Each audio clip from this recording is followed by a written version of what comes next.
Good day, everybody, and welcome to the Ammunation. Thank you for joining us once again. I'm your host, the cantankerous Craig Bragg, and with me is my co-host, as always, the indifferent Irving Twin. How are you, sir? Hey, You can't even give me a living the dream, huh? it Not it bad. played with indifferent, right? There you go. That's okay. That's okay. Welcome, folks, to the Ammunition. We're gonna do our regular thing. We're gonna go through our regular topics. We're gonna comment here and there about the goings on of the day. If you're in the chat, please make yourself known with a comment. Looks like we've got one already. N-word fatigue summer has begun. Yes, I guess that's what it's being called now. We've got that coming up, Mr. Pox Talks. We are going to talk about that hot topic today, of course. Um, so We used to yeah, just call welcome it to the white ammunition, boy folks. summer. I don't know. What's that? Sorry, We used to just call it white boy summer. white boy summer.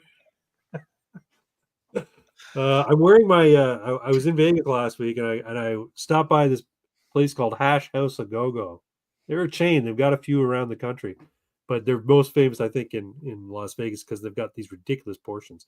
We went there for breakfast one morning, and I had this yummy breakfast. Hash House a Go Go. I'm like, I got to get myself a hat because this is twice now I've been to Hash House a Go Go, and I got to get myself a hat. So that's what I did. Twin says I look like Hunter S. Thompson. That's probably not accidental.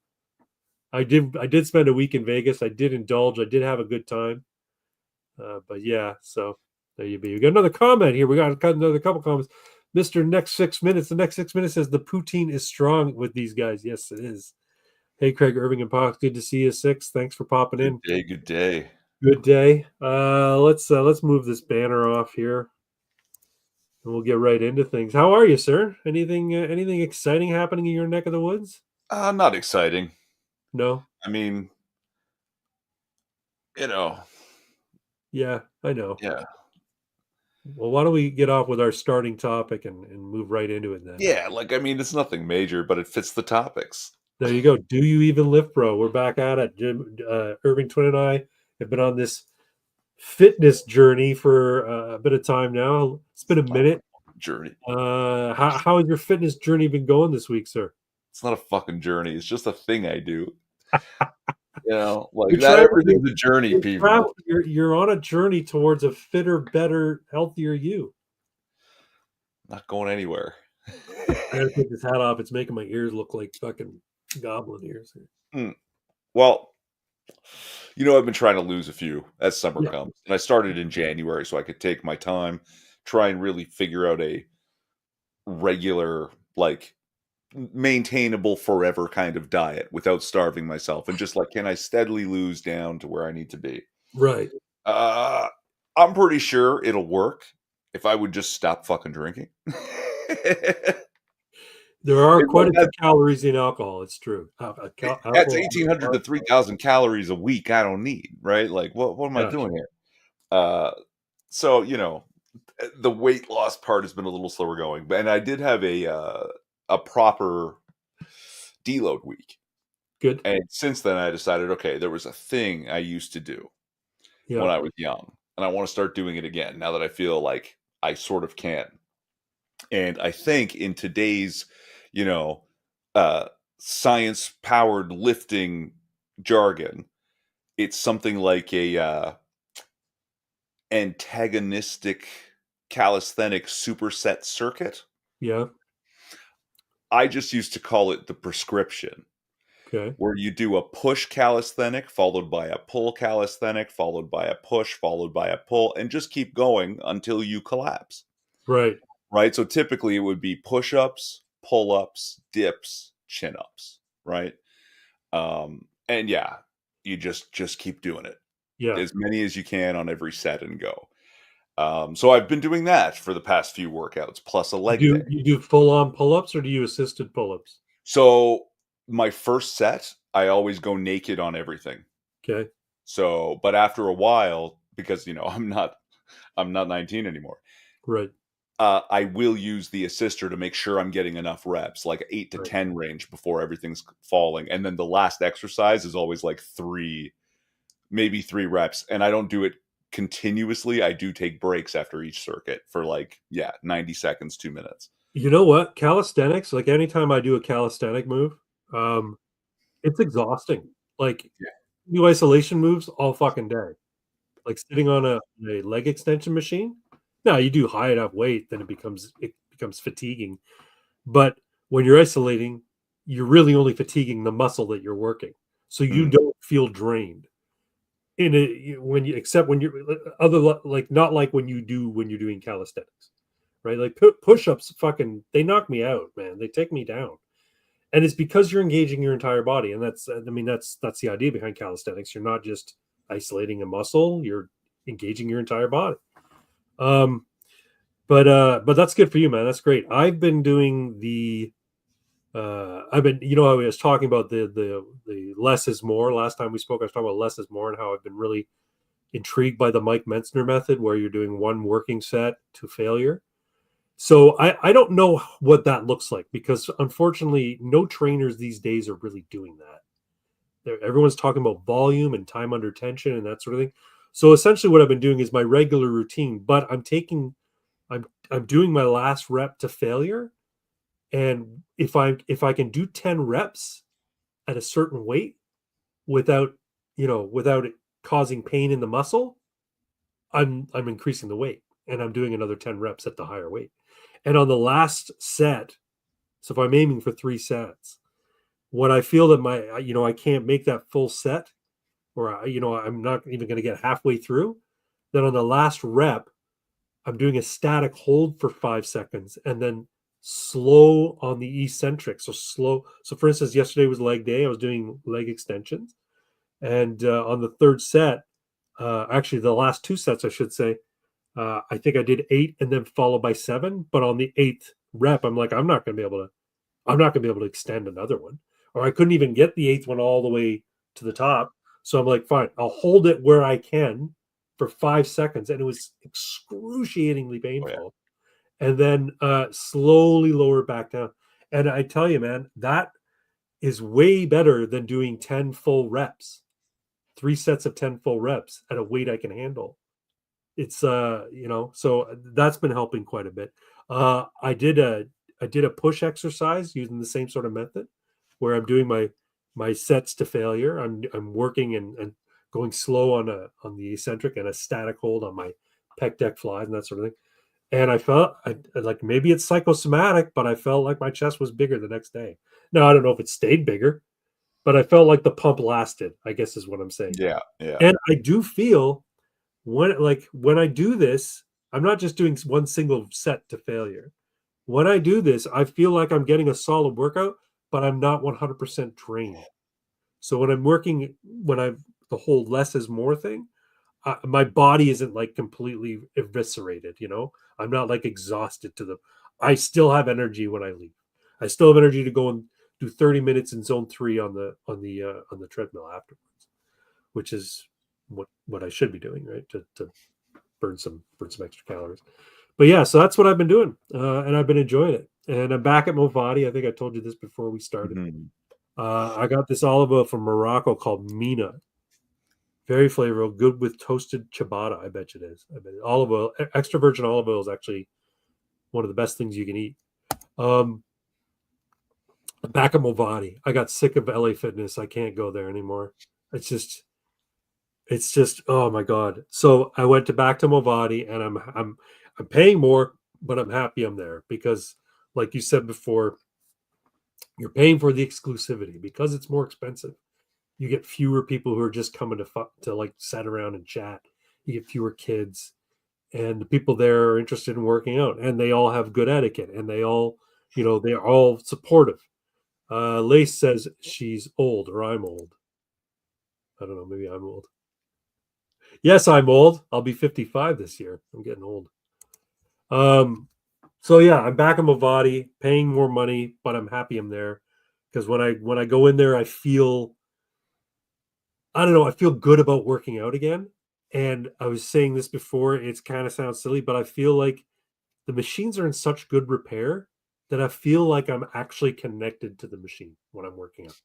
I feel like it's actually I'm actually engaging the muscles I want to engage. That's That good. might just be me. Again, that might be psychosomatic. But anyway, Lace gave a heart, and Six says, I'm 48 on the 12th. Oh, this May 12th? Good for you, man. Awesome. I guess Cinco de Mayo's coming up, eh? 6? Yeah, Monday. Monday's Cinco de Mayo. Thanks for popping in, Lace. Thanks for saying hey. But yeah, so that's been my fitness journey the last little bit.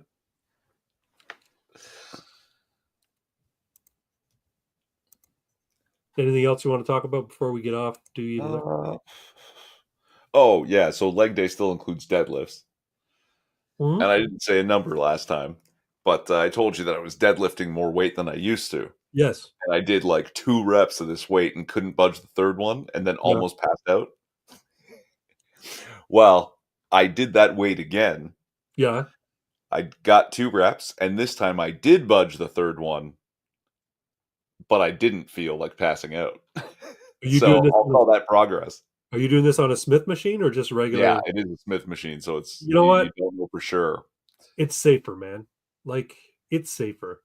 Like if from now on, if I'm going to do squats, I'm doing goblet squats on the turf, or I'm doing Smith machine squats because I'm just so nervous about fucking up my back and then not being able to go to the gym and do anything for a week or two. Safety is a choice, man. Right. Just don't But I don't ego even have. on But I those don't days. even have to do a heavy weight. If my form is wrong, I'm gonna fuck up my back. Like I could do just a 45-pound bar. If my form is wrong, I'm gonna fuck up my back. I know I will. So my back, I guess, is not a very strong part of my body. So for the time being, if I'm gonna do squats, it's gonna be on the Smith machine or it's gonna be goblet squats, like a low weight where my weight is in front of me and it's not gonna put me off balance kind of thing. Learn a Anyway, front squat. I could do a front squat. I could try that too, but I probably still do that on the Smith. Or what's the other one? Is it a Zercher squat? I don't know. Where Maybe it's you a squat machine. I've done you the hack squat put machine. your I don't know. arms in front of you and put it in the crook of your elbows and Oh, squat I've like seen that. that too. Yeah. I could do that probably. Yeah, that would work. Anyway, we've got 11 people watching. Good for coming out, folks. Make your presence known if you're Just there. don't ego lift and you'll be fine, I right? don't ego lift. Because the No. only way to get better at the form is to practice the form holding weight, right? Mhm. So you like It's true. Open up there. Okay. All right, let's move on to the topic du jour. A nation in crisis. So if you've been paying attention, we got another comment here. I've known Irving and Pox almost a decade now. Wow. And me probably about 4 years, 5 years. If you've been paying attention to Canadian politics, if you're from the US, we had an election last Monday, and it did not go how I was expecting it to go. I'll be brutally honest. I thought that the boomers were going to be outnumbered by the Gen Xers and the millennials, and they were going to vote for conservatives overwhelmingly, and that Polyev was going to get a majority. However, Polyev didn't even win in his own riding, and that might be partly due to the 91 other candidates that were on the ballot. But no, Mark Carney won a minority government. It's still a minority as far as I know. They haven't found any other contests that would put them over a majority. But yeah, Mark Carney won a minority government. He's probably going to make an alliance with the NDP or the Bloc. Yeah, Polyev has got to go and go into a by-election in a safe conservative area to see if he can keep his seat. He's not stepping down. So anyway, it was disappointing. I quite frankly, I didn't have a pig in this race, so to speak. I didn't care if we had Polyev or Carney because I don't think either one of them are worth a damn. My support was behind the PPC, and my riding didn't win. Actually, no candidates won for the PPC. They actually did poorer than they did in 2021, which is kind of disappointing. But how given bad was it? What was the final total votes? I'm not sure. but percentage-wise, they only got about 1 or 2% this time, whereas last time they got almost 4%. So of the overall vote. So yeah, I'm not surprised by that though, simply because of the climate, how everybody's been boogeymanning, the whole Trump tariff threats and this election is just too important, all that sort of shit. But it turns out that the PPC did actually spoil. If you believe in the whole splitting the conservative vote, the PPC did win enough votes in certain ridings that would have, if they had gone to the conservative, would have meant a conservative win, meaning the conservative lost by less than the margin of votes that the PPC got, which is kind of humorous. But I still don't buy into the PPC splits the vote thing.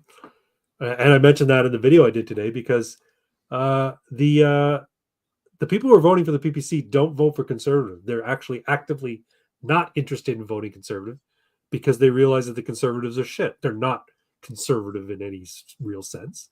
They're conservative in name only. They're liberal light. So if you are a conservative with conservative principles, you can't bring yourself to voting for the CPC unless those principles don't mean anything to you. So, so yeah. Thoughts, Mr. Twin? I don't know how they pooched it. Like, How did Polyev pooch it? it doesn't even make any sense. I know. It doesn't even I know how do exactly you how blow it? I know it was 2 years. How do you blow a 20-point lead?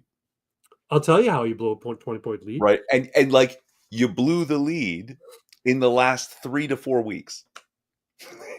Well, it was a short campaign season though. And here's how he blew the lead. I'll tell you exactly how he blew the lead. He was running he for the last several years he's been campaigning, even though there wasn't an election, on Trudeau is a bad guy. We got to get rid of Trudeau. Trudeau steps down. Mark Carney swoops in, and he unsuccessfully framed it as Carney's just like Trudeau. As a matter of fact, what he did was he took the bait at every opportunity to try and come to the center, appeal to liberal voters, try to get liberal voters to support him, as opposed to embracing conservatism. Right? He fell for the label. Pierre Poilievre is just like Trump. He's Canada's Trump. You can't support him if you dislike Trump. And Trump, gotta love him, with his rhetoric about annexation, he did give the liberals a boost because they saw him as a boogeyman. He's going to annex us, even though he's not going to annex us. Although there's a conspiracy theory around that I'd like to talk about. This is my problem with this. 51st state, annex Canada. This is bait. Yeah. It's a shiny thing he throws out to the media. Yeah.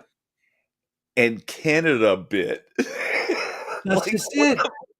Well, here's the thing. The Canadian whole country fell for it. What? That's not like, come on. The Canadian political class took the bait because, like, this is politically expedient. The Liberals are like, great, we have a boogeyman. We can now frame Pierre Poilievre as being more aligned with Trump. But never mind the fact that Trump came out. This is the thing about Liberals. They completely ignore what they're fighting, what they're, so-called upset about when it happens to their guy.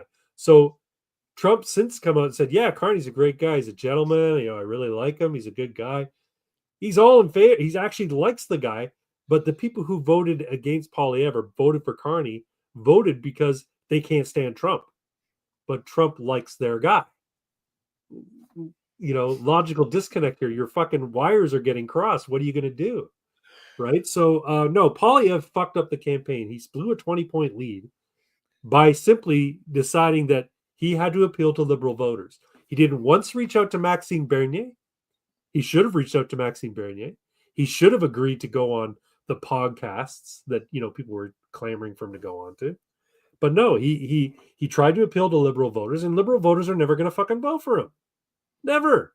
So this is the problem with conservatives in the United States too. They consider any topic like abortion is a third rail. Like people basically dangled it out there. The Carney campaign dangled it out there that Poilievre is going to reverse abortion laws in Canada. and the media ran with it, and it forced Poilievre to come out and say, "No, I've got no interest in reversing the abortion laws in Canada." What does that say to people who are conservative and actually think that abortion is murder? It says that Poilievre is not a fucking conservative. Yeah. So no, if he really wants to get conservatives to support him, he needs to lean into conservatism. And I don't think he's learned that lesson. I don't think he's going to do it. So there you go. See, but I mean, the number of PPC voters being down, I don't think there is that contingent in Canada. Like I've said this something like this before. I think the problem with Canada is that it's full of Canadians. You're not wrong. Canada is a liberal country. The Liberal Party of Canada is the default party. The Tories were they're what do you call it? They're controlled opposition. They're kabuki theater. They're meant to show that there is some opposition, there is some political discussion in Canada about specific issues and specific policies and specific principles, but in reality, there isn't. In reality, Canadians are content with being fucked in the ass by their federal government, so long as they use plenty of lube, and they use plenty of lube in the form of social programs. Yes, we're going to rape you at tax time, but don't worry, you're going to get some of it back in social programs. And it doesn't matter that your country is not safe. It doesn't matter that you feel like you're a minority in your own country, because in many places you are. Don't worry, we'll take care of you. And I blame Tommy Douglas. I keep saying this. I blame Tommy Douglas. Tommy Douglas getting socialized medicine passed in this country, like championing that cause and getting it passed in this country, turned every Canadian into a sheep. And it turned every Canadian's identity into, well, at least we're not like America. Yeah. That's our identity. Canadians' identity, we're not American. Well, I hate to break it to you, you are. We reside on the continent of North America. Everybody in this hemisphere is an American.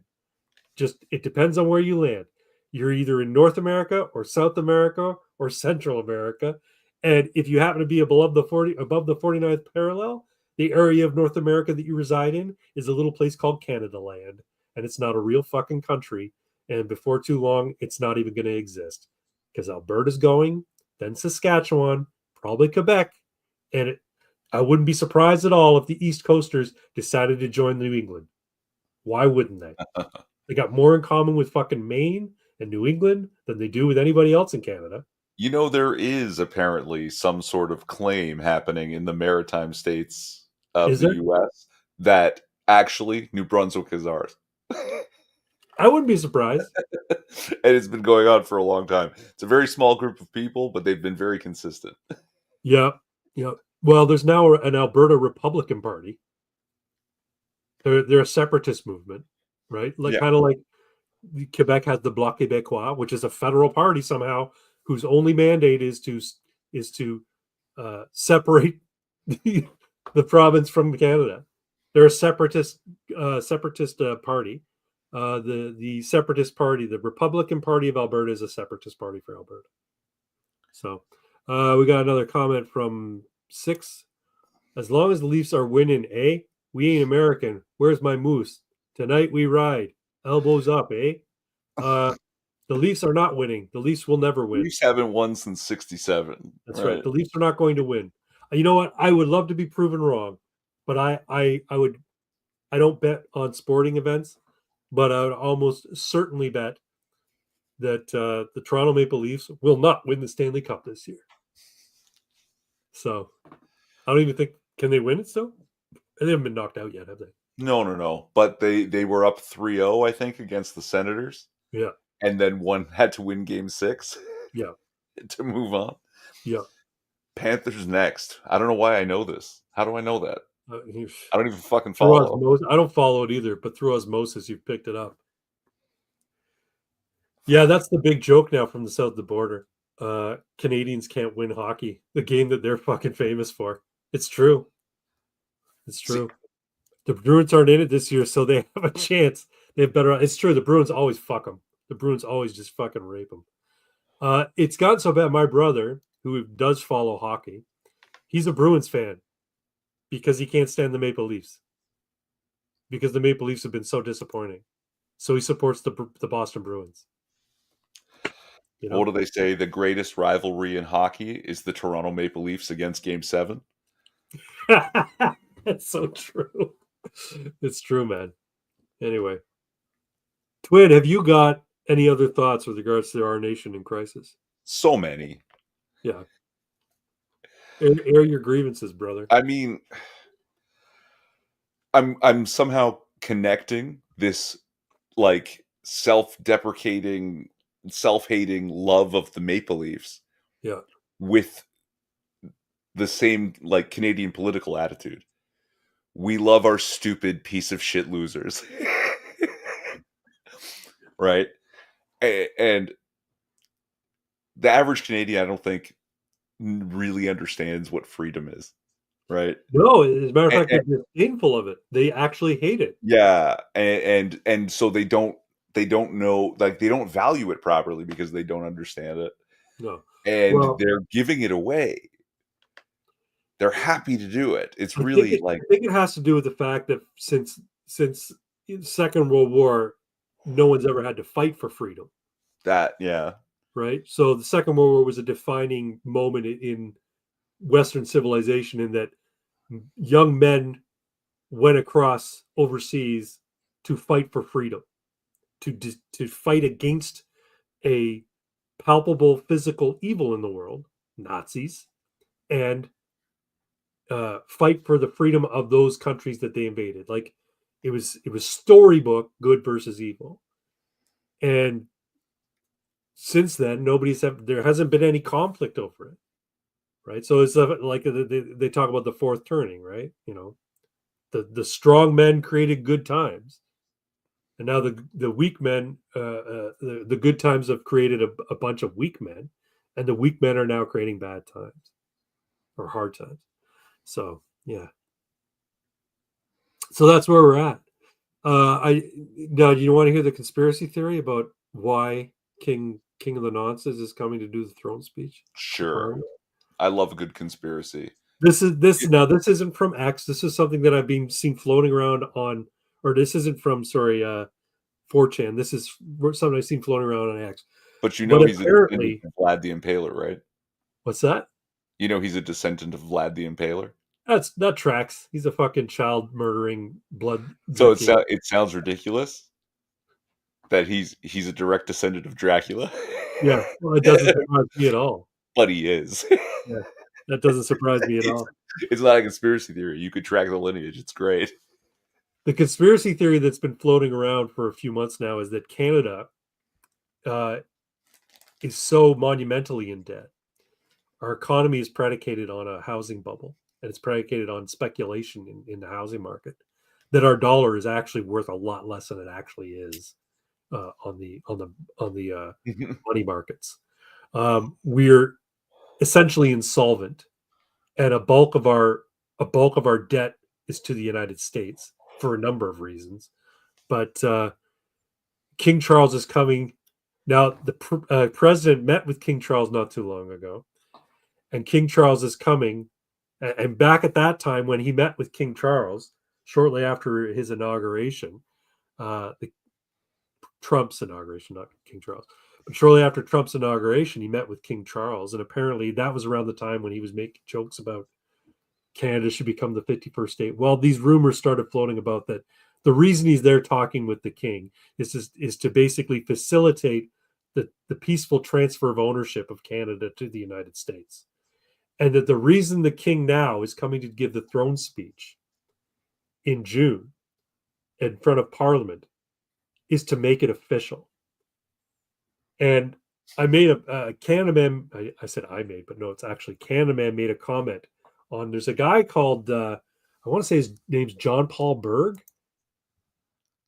He's on X pretty frequently, but He's been talking in support of the idea of Canada becoming part of the United States. Anyway, he said something along the lines of annexation, um, with regards to annexation, and Canada came back. Annexation is inevitable and will be invisible. I'm not sure what Canada means by that, but it sounds to me like he's thinking that we're going to be annexed. We're just not going to realize it. I find it very strange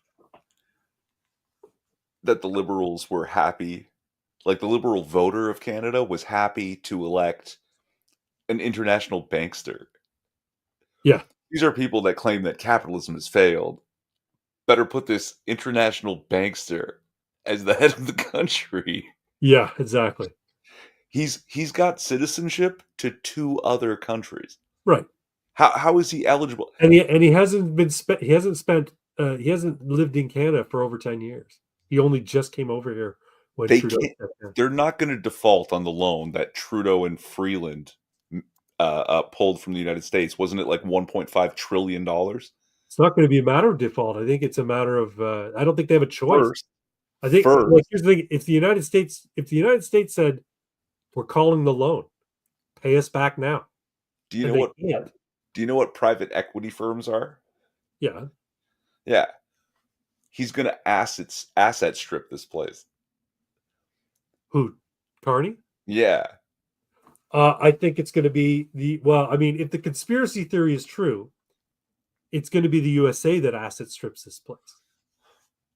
and Carney's just going to be the manager. He's going to facilitate it through his management. Well, He's going to that's what they manage. do, He's right? going to manage. They put in they install the guy to make the decisions from the private equity firm, and he makes a ton of bad decisions for Toys R Us, right? Yeah. And then eats it alive. I'm allegedly related to the British Lord's family, so that would mean King Charles is my cousin. Allegedly. Yeah, but Six, you're not a pedophile or a vampire, so you're good in my book. King Charles is a nonce. That's all there is to it. And I'm curious to see what will happen when he gives the throne speech. I think it would be fucking utterly hilarious if his throne speech alluded to Canada becoming a vassal of becoming an extension of the United States. Look at his fingers. Silent They're Walk says, disgusting. new show guy, election selection. Yep. Yeah, it wasn't a real election. The fact that you had 91 candidates in Pierre Poilievre's riding of Carleton is, it shows that shenanigans, right? Now, people are saying, well, what would be the point of that? Well, the point of that is to confuse the voter, right? Yeah. There's going to be some other guy with an alliterative name on there with PP, probably Paul Paulison, and some person with bad eyesight is going to check that by accident, or because there's such a huge ballot, there's an opportunity for when they're checking the ballots to say, "Oh, this one's spoiled because there's a mark over here," right? Apparently, there was a bunch of spoiled ballots that were already discounted, but because they arrived in the hands of the voter with pen marks on them already, so their ballots were thrown out. But of course, they were so like tiny little pen marks somewhere else on the paper that the voter didn't notice. They just voted for their guy. But then when they were reviewed, the counter's like, hold on, there's another mark here. We can't accept this. We don't know what their intention was.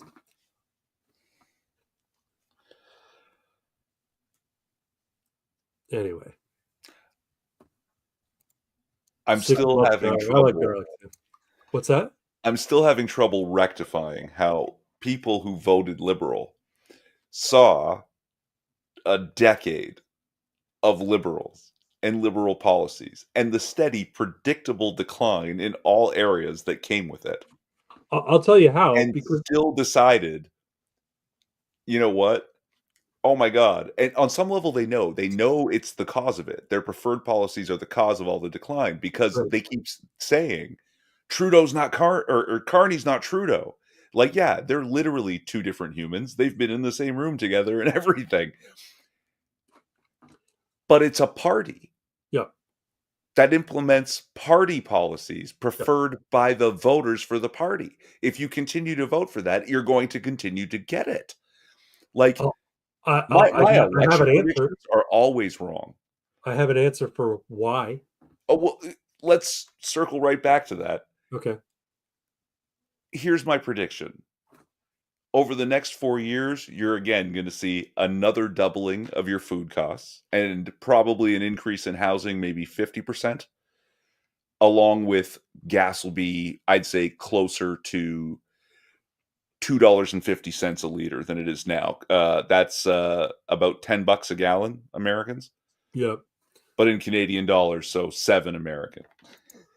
Why Doug Ford acted that way, never understood. I'll tell you why. Doug Ford is compromised, and you can Yeah. see it during COVID.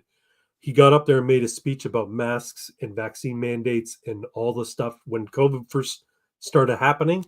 He got up there and he started making a speech about what Ontario was going to do. And when you looked at the look in his eyes, he was a deer in the fucking headlights. My guess is Rob Ford was the family fuck up, but Doug Ford was a truly evil piece of shit. He seems homesy, he seems folksy, but I wouldn't be surprised if they have dirt on him with some underage girl. And he probably was the victim of a honeypot. I'm sure and he's like, I've got to support the liberals because if I don't, it all comes out and my life is ruined. My life is over. That's my bet. He didn't endorse Pierre Poilievre. He's a conservative in name only, but then so many conservatives are. So Odessa's looking pretty good now, huh? We have plenty of garlic in Texas. Always has looked good to me. Vampires away too, yeah. No, here's how the Liberals won, despite the fact that the last 10 years have been nothing but liberal policy failures. The people who supported them were largely boomers, guys my dad's age. Okay, my dad's in a retirement home. He gets all of his information off of CBC and CTV. He doesn't know a goddamn thing that he's not told to know.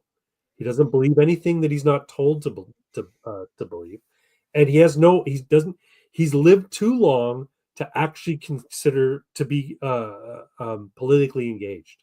He's become dependent on being spoon-fed his information, and because the CBC and the CTV are in the tank for the Liberal Party indefinitely, as long as they keep getting their money, uh, they'll never.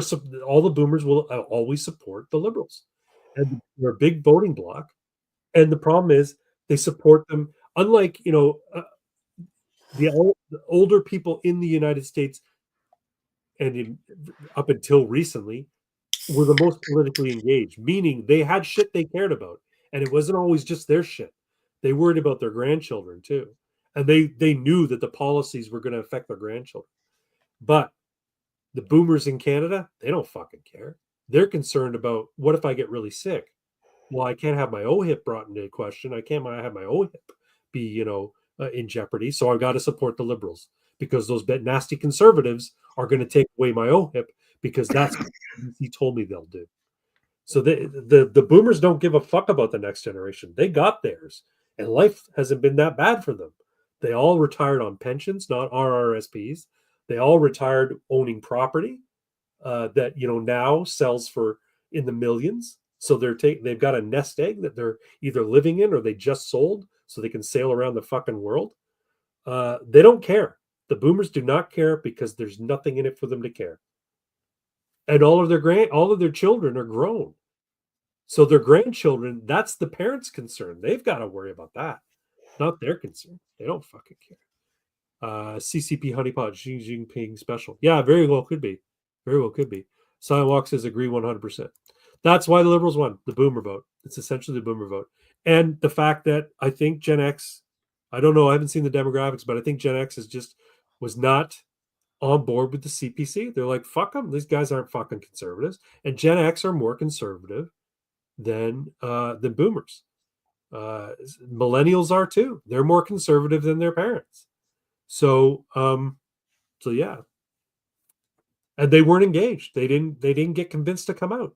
Like fuck it, because they're looking at Pierre Poilievre and they're looking at Mark Carney and it's that fucking meme from what do you call it, from The Office. They're the same picture. They're the exact same fucking people. They believe the exact same shit. Carney got rid of the carbon tax, which Pierre was running on for 3.5 years. But he didn't. Well, he did at the consumer level. That's why you can thank him for the $1.30 gas that you're paying now, as opposed to $1.68. He didn't get rid of it. You're right. But consumer prices went down.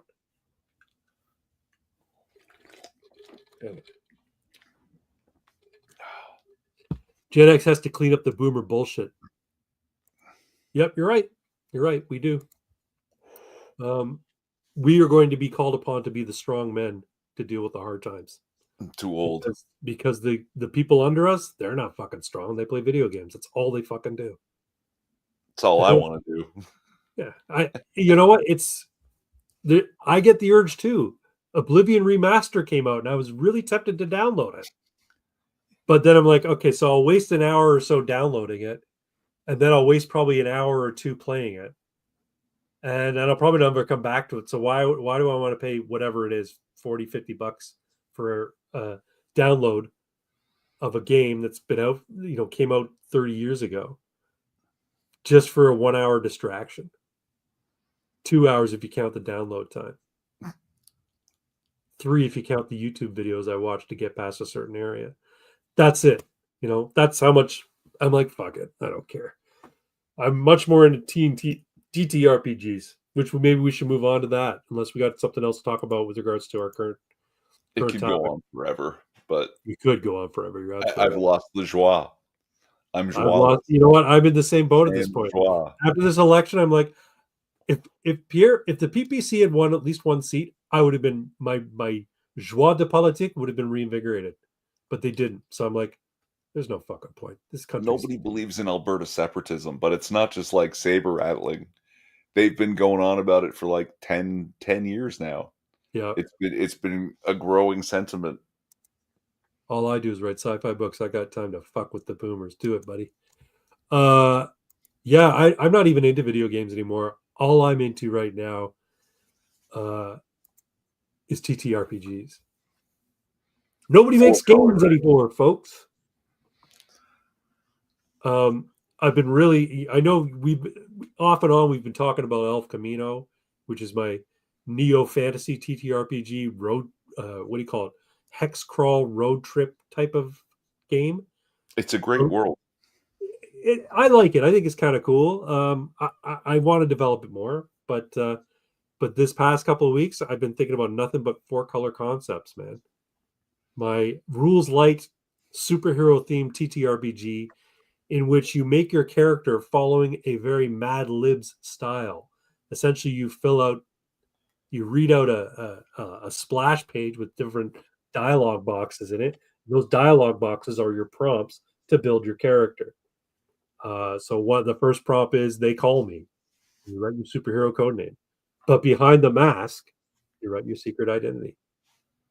Nobody knows my secret, and then you put in, who your trusted sidekick is, or your trusted confidant is. And I'm most famous for, and you put in your first major power, but also second power and third power.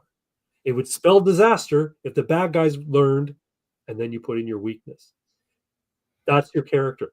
No stats. The only thing is your 1, 2, and 3 powers. You get a +3, +2, +1 on your die rolls for using those powers as they're described in your character sheet. That's how you make your character. If you have an imagination, you can make a unique character in 3-4 minutes. So yeah, I've been thinking about that game a lot, and I've been working on it and coming up with like rules explainers and working on or thinking about how I want to change the character sheet slightly. You like the character sheet, but I need to give it a little bit more pop, a little bit more jazz. Do it. See, but what about the world? Have you settled on the world? Okay, yeah, good. That was a confidence, so I'm looking forward to this. Let's go. All right, so the world, the imagined setting that I've created is a city called Beacon City. And it's located, if you were to look at a map of the United States, it's actually in Lompoc, California, which is right near Vandenberg Space Force Base. Now, the thing about Beacon City is it's about 10 minutes from the coast, but the way I've imagined the city is it basically stretches to the coast. And on the coast is the country's largest and oldest manned lighthouse. Below the lighthouse is the secret headquarters of the premier superhero group in Beacon City called The Guard. And Beacon City is also home to University of California at Beacon City, so UCBC, and the Barnes Institute, where millionaire philanthropist, engineer, and inventor Sullivan Barnes has a think tank and a work group where people are working on cutting edge, bleeding edge technology. And then of course Sullivan Barnes himself has his massive corporation headquarters there called Sullivan Systems. Secretly, Sullivan Barnes is the superhero Slicer Beetle, industrial saboteur, and do-gooder. So, yeah, And he has a suit, right? he has a suit. Yes, Yeah. yeah. Slicer Beetle is my old Mutants and Masterminds character. Sullivan Barnes was his alter ego, and he was like the Reed Richards of our world, and he created an Iron Man type suit that was like a stealth suit. He could go invisible with it. It had these like hard light claws on it that were like blades, Nice. and he called himself Slicer Beetle because his daughter, Katie Barnes, she noticed that when he was designing the suit, it kind of looked like a prehistoric beetle because she was really big in entomology from one of her books called The Slicer Beetle. And so he incorporated the purple and green into it, and that's what he called himself. Now, is that a real beetle? No, Ah. it's actual creature from the Monster Manual of Dungeons and Dragons. Uh, Basically, a beetle with big, long. Instead of having like a rhinoceros beetle has the mandibles, its mandibles are like scissors. So Slicer Beetle was the name I gave him. Anyway. cool. So yeah, I've been working on that's the world of four color concepts. Beacon City. Okay. Now, being four color, obviously superheroes exist and people know about it. It's not a secret thing. Yes, it's not a secret. So, how prevalent is superheroism? Like, is it a literal 1 in a million across the globe? Is it a local phenomenon and it's 1 in 100,000 people in the city? Craig, you have no idea how much you're going to love reading more of my stuff. I'm going to try to find a way to reduce action figure. Oh, that'd be cool. Yeah, so superheroes they're kind of common, but you need to either be exposed to something to gain powers, or you need to have super high tech stuff. So I think of it kind of like the DC universe in terms of the commonality of superheroes. There's a lot of them, but generally in most cities there's only one major hero. So like as Central City has the Flash, and Coast City has, or is it Coast City has Green Lantern? Yeah. I got them mixed up. I'm not sure, but anyway, but yeah, so there's superheroes all over the place. There's the Guard, which is like a premier superhero league, kind of like the Justice League. There's Right. they number the members number about 12, but they have a lot of auxiliary members that always help out. And the fact that they're based in Beacon City is no accident, because Beacon City is like a technological hub. So evil organizations are always trying to steal the next great invention from Sullivan Mm, Barnes, or what's happening at the Barnes Institute, or something that's happening at UCBC, because UCBC is basically the West's MIT. So okay. like it's a very tech focused university. Um, so yeah, it's always a prime target for that shit. Plus, Space Force Base Vandenberg is just up the road, and so the Space Force is always like they're always looking out for threats, foreign and domestic, to stealing their space technology, right? So there's always that threat around. Uh, there's like an intergang type of situation. So there's people who use advanced technology. There's criminal element gangs that use advanced technology, kind of like intergang does, or AIM or Hydra. And the group that have come up with is called Chimera. So Chimera is like, first off, their front is this think tank, a think tank that specializes on superhuman, the future of the world, of a superhuman world. So basically, their whole thing is like their facade is, we want to make sure that policies are written in line, and we're trying to think of what the world's going to be like in this age of superhumans. in reality, behind the scenes, they're an evil organization that is trying to genetically engineer people to become superhuman, and they're using every nefarious means, you know, kidnapping, child trafficking, human trafficking, fucking occult practices and all sorts of shit to try and reach their aims. And the people who are a part of Chimera, they always have on their person a tattoo that depicts a goat's head, a dragon's head, and a lion's head in it somehow, so that people who are part of the Chimera group, they know other members. But their facade is a group called Mythic. So Mythic is the think tank, and everybody just thinks, oh, they're great. They donate to charities, and they're all wonderful people, and they're just looking out for trying to plan for what the world's going to be like now that superhumans are part of it. So yeah, Nice. It's coming together.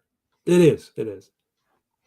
I mean, I figure I've got to have a pretty well fleshed out world for that game because the rules are so fucking light, and the way to play it Yeah, is, yeah. it's you need something around. Now you could just say, you know what, fuck it, I'm gonna make it in my own world. I'll make mine like Dark City, whatever. Do that.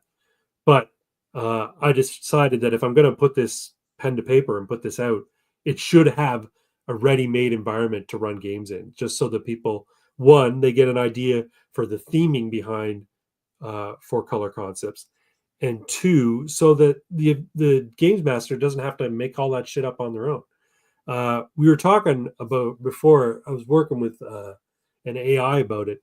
So four color concepts refers to the four color in color theory: cyan, magenta, yellow, and black. So it's a print. They're printing colors, and for the longest time, comic books were printed on newsprint with a four color press. If you wanted to make purple, you would mix, or you wanted to make green, you would mix cyan with yellow, right? So, And that's the acronym CMYK, K for mind. MYK, yeah, and it's called. And four color also refers to comic books. They're very, very bright and vibrant, and larger than life heroes in tight fitting spandex. Four color is slightly different than some more modern, edgier depictions of comics.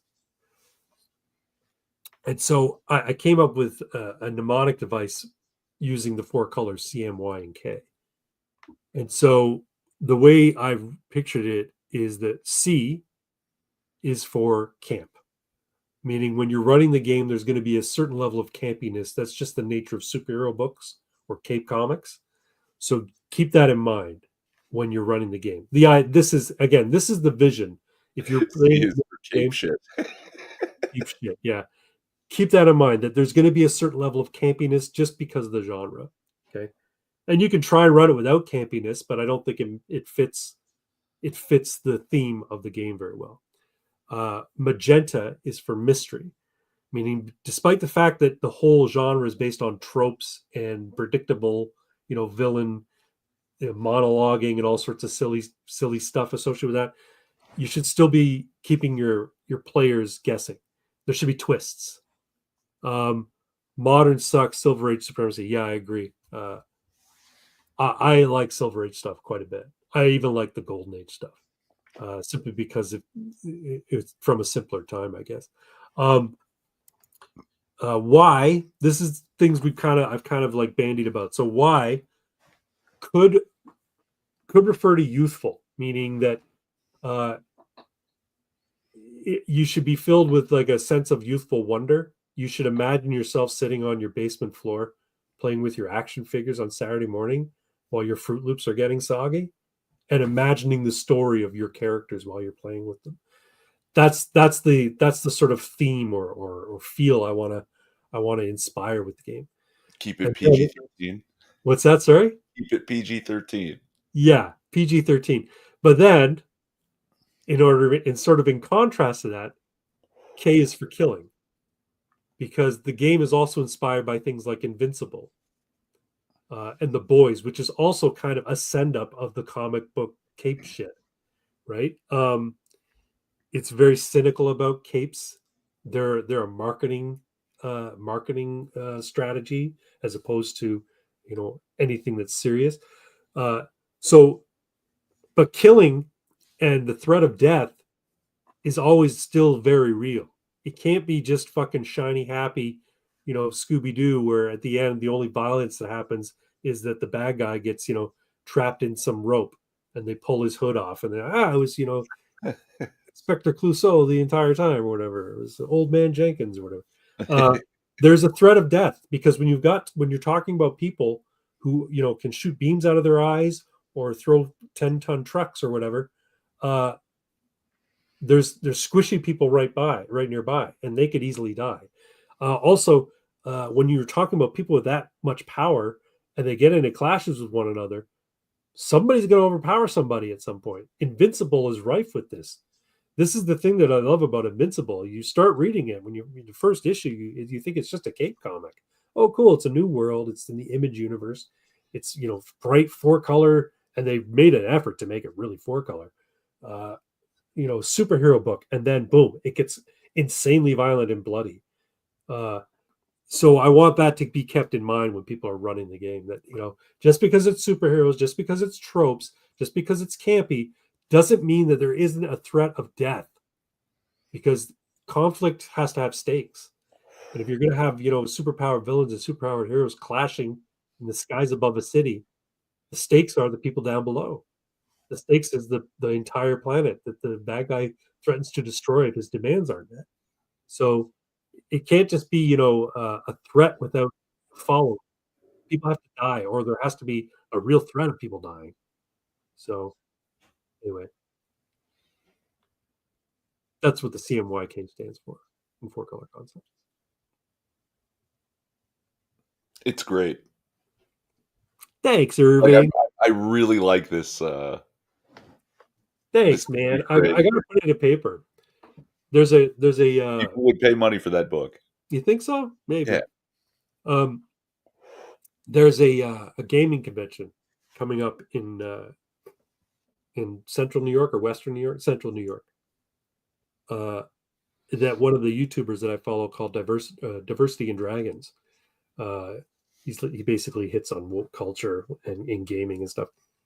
He runs a live stream every week, and he's got a good channel. Anyway, I'm a member and I subscribe, and he's saying, "Oh, I'm going to be at this convention in June." I'm like, "That's the week after I come back from Newfoundland. Maybe I'll make the trip. Maybe I'll go."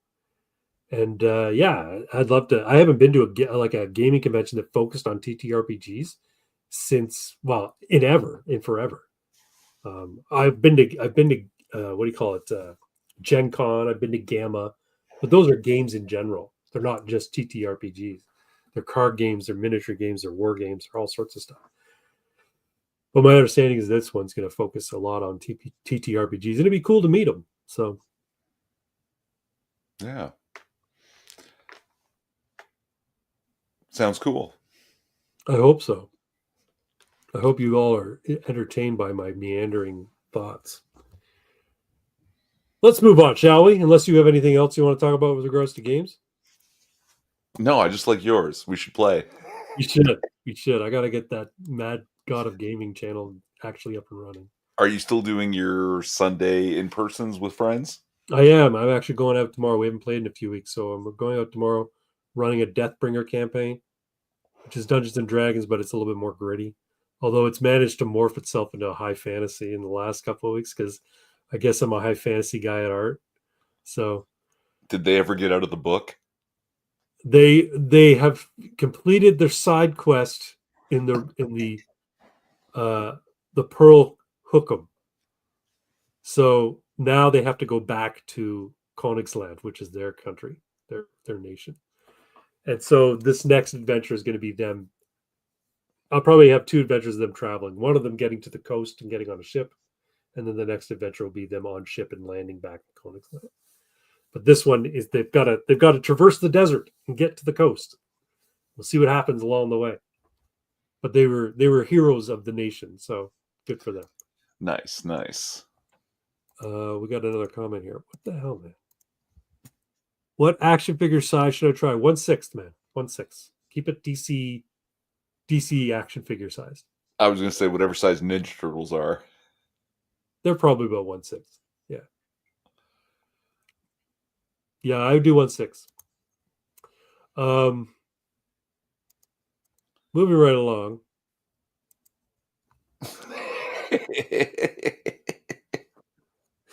You've of course heard of this, right?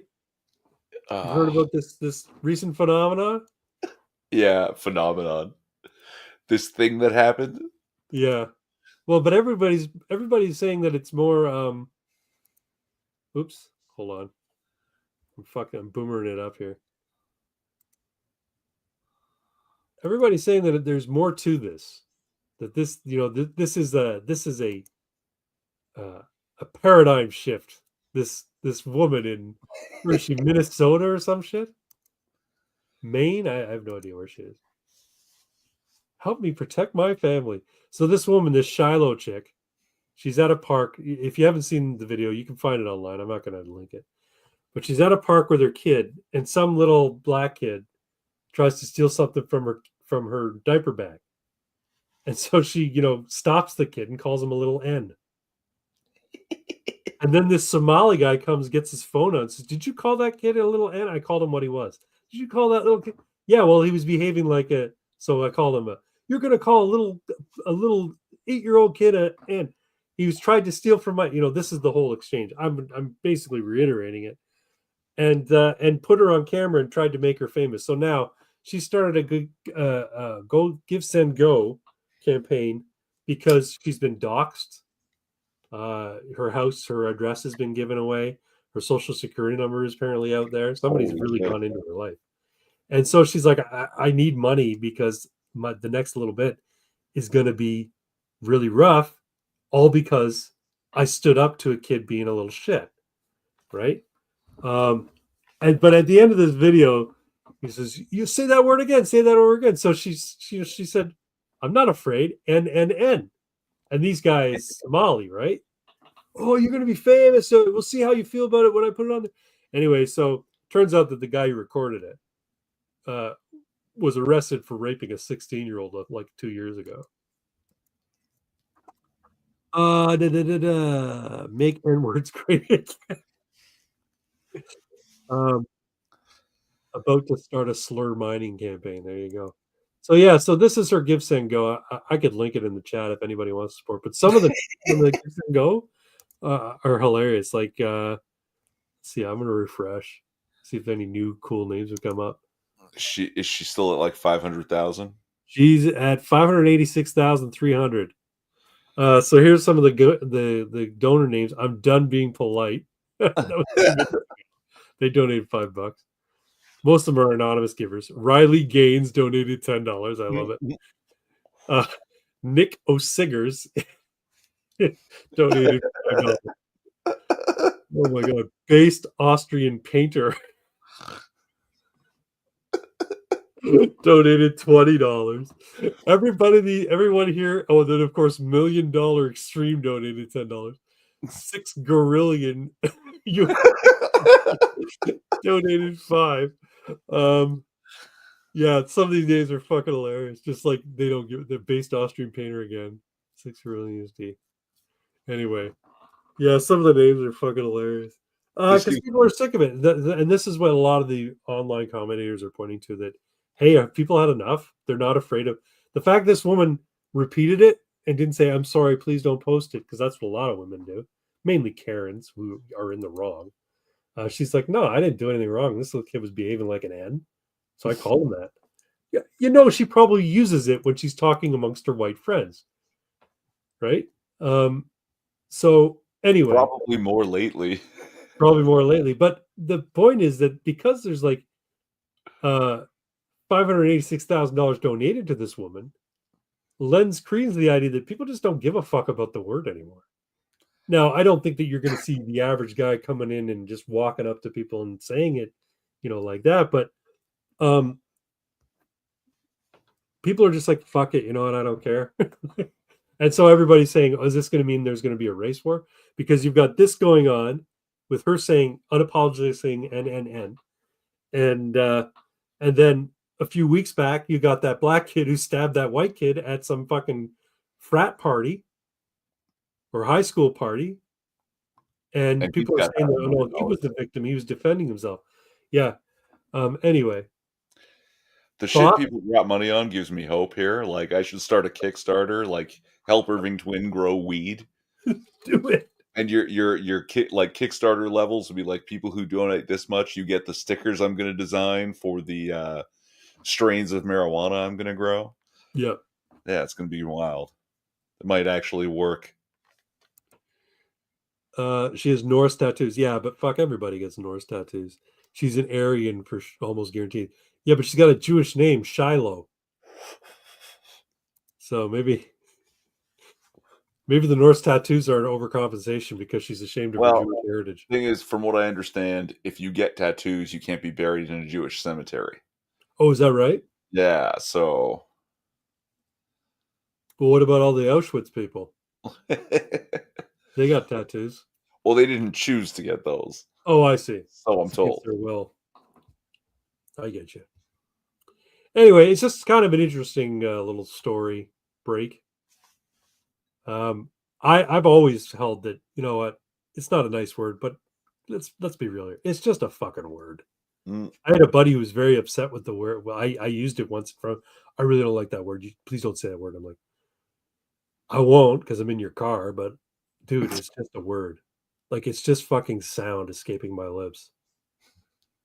And then there's that meme.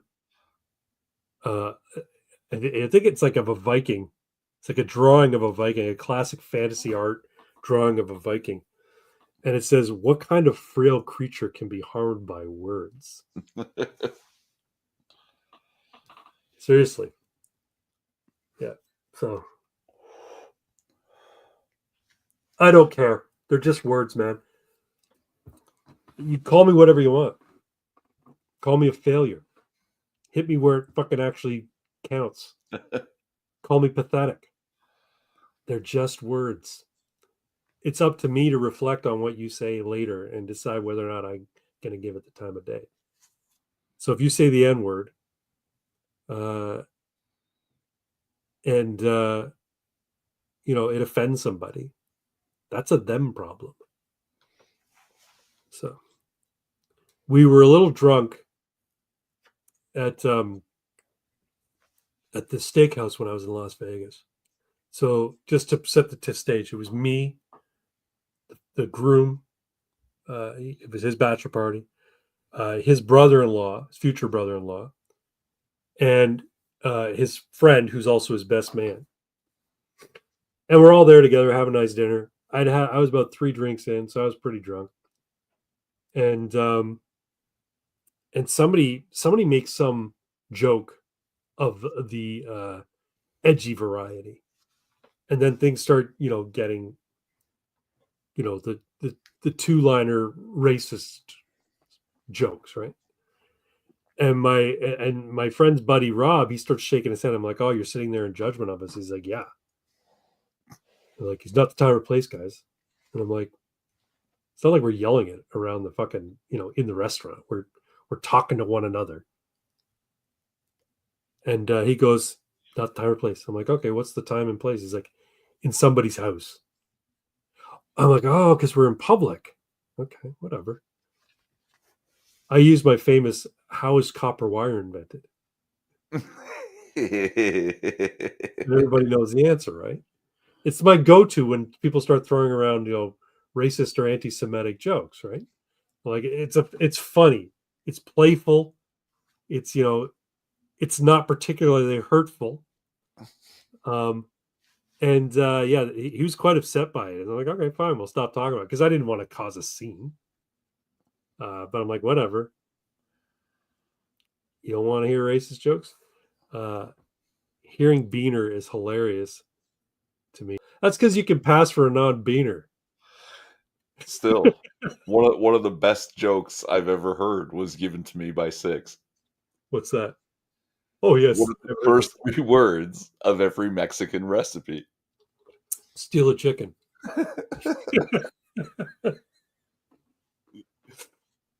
Fuck. Anyway, so yeah, this interesting phenomena with the N word happening right now in the current news cycle. I don't know how far it's going to go. I'm going to bet that people are going to try and get the Give Send Go taken down. But that's the thing about the Give Send Go organization. They are staunchly Christian, and they don't cow to people doing regressive shit like that. So they're As not opposed to GoFundMe that's taken down a number of things. GoFundMe. They'll take it down. If somebody sneezes about it.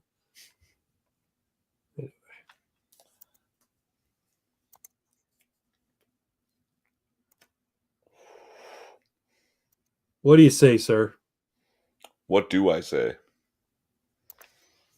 What Uh, else we got? oh, let's see here. What else do we have? Nobody. I don't know if I have any Irving's oddities. Oh, yeah, I did have an oddity, strangely. Let's do it. A while ago, I talked about a particular oddity about the tech tree and how we've lost a chunk of the tech tree when we went with Edison technology instead of Right, Tesla right, technology. right. But that, we used to use physical media to store information, right? Yeah, Photochromatic film to capture light, carving the sound waves into a vinyl, right? yeah, And now with all this AI, everything all over the internet, and it's getting so good that they're going to be able to recreate exactly real people saying things. You're not going to be able to trust anything digital. And we're going to actually have to return to physical media because it's much harder to actually like cheat it, alter it that way. right. Um, and then we'll start getting better at it. So the tech tree that I thought was lost forever, we may have to reopen it. We may be forced to just to have like physical records of things that actually happened rather than because digital can be faked too, like it's too good Mhm. now. So we may end up going back that way. Via personal authentication. But what happens? Not to throw a monkey wrench into your works here. Hmm. What happens when human beings and AI become merged? What happens when we become uh, when the line between artificial and real intelligence becomes blurred enough that we won't know where that point is? So you know what I mean? So when we say, well, that's not authentic because it was created by AI, well, then we'll have to go, well, but what if the AI is authentic? No, no, no. I mean, like if somebody wanted to show you a video I see. of someone saying something they didn't say or doing something they didn't do, you Right. find it on the internet and it's like, well, this is a digital copy of a thing. I can't Yeah. trust it anymore Right. because so I need to see the actual physical media on which it was, right? And without that physical media, nothing is believable. I hear you. Nothing's believable now, anyway. Yeah, Oh, like it's already like but here you could like literally just like create evidence out of nothing. It's yes, you can. It's true. It's crazy. And you know what? I wouldn't be surprised if those little wax what do you call it? Wax tubes they used to put shit on no. before there were records.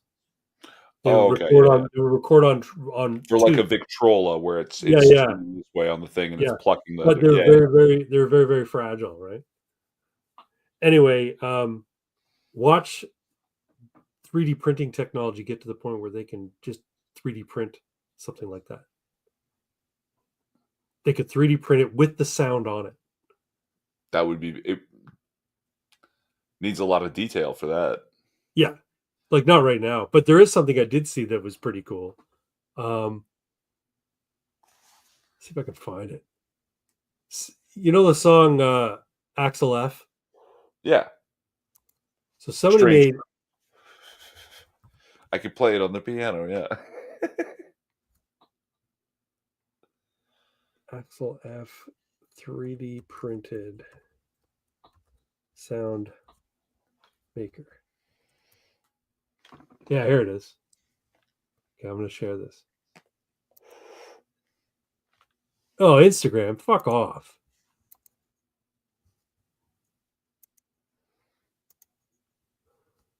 Okay, hold on.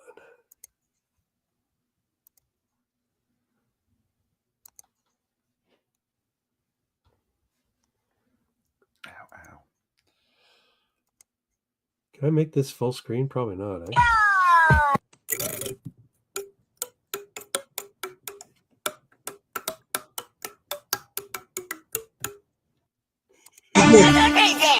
Isn't that cool? It's pretty good. It's pretty good, but it doesn't yet scare me. Right? You're trying to. No, when I saw that, I'm like, that's so cool. Like, fuck. I know it's really minor, but cool little fidget toy, keychain kind of thing. Still, I don't think you'll be able to 3D print photochromatic film. No, not at this point. Yeah, yeah. We'll get that look on our face like the suddenly self-aware cat. Yeah, I've seen that.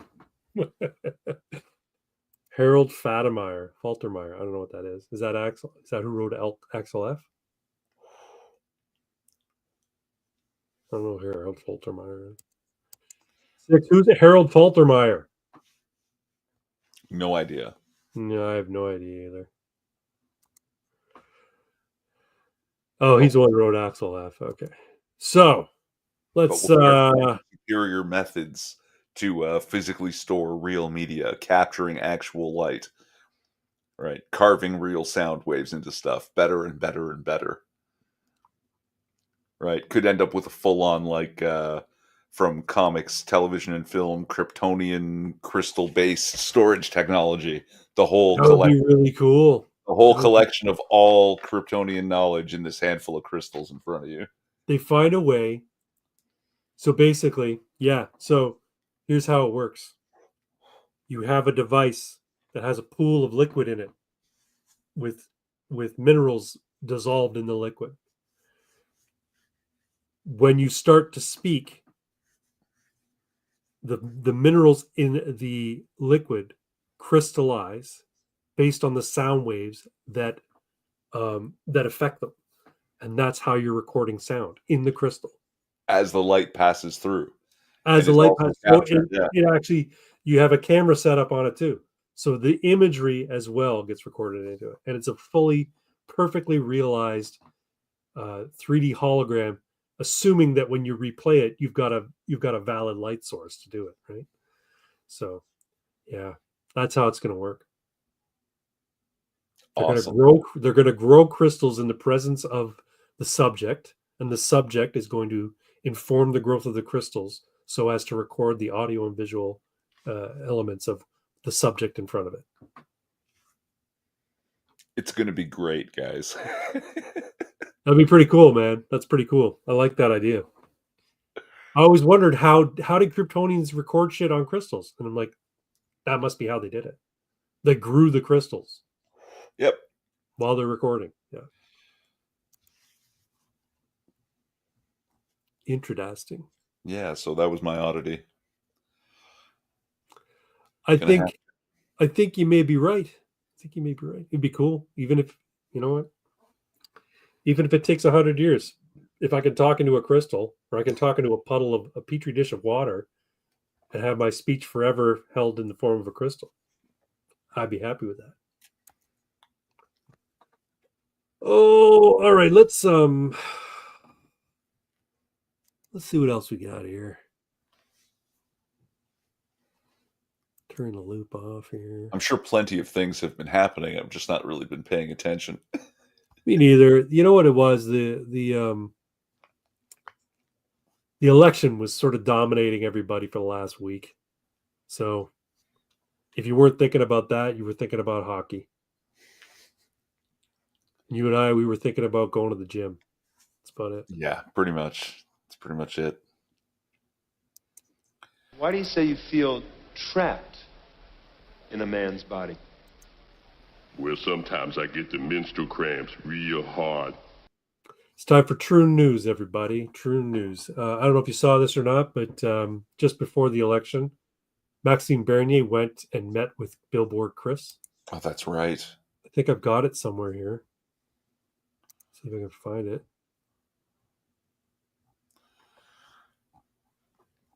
But no, I haven't seen it. I've just not been paying attention. Yeah, no, I hear you. Joalis, San Joie. Yep, I hear you, man. But yeah, let's see if I can find the story here. No, I'll just search Billboard Chris 1 second.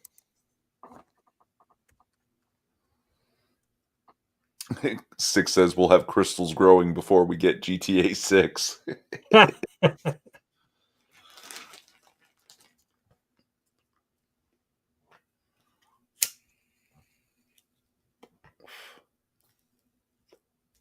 Here's something.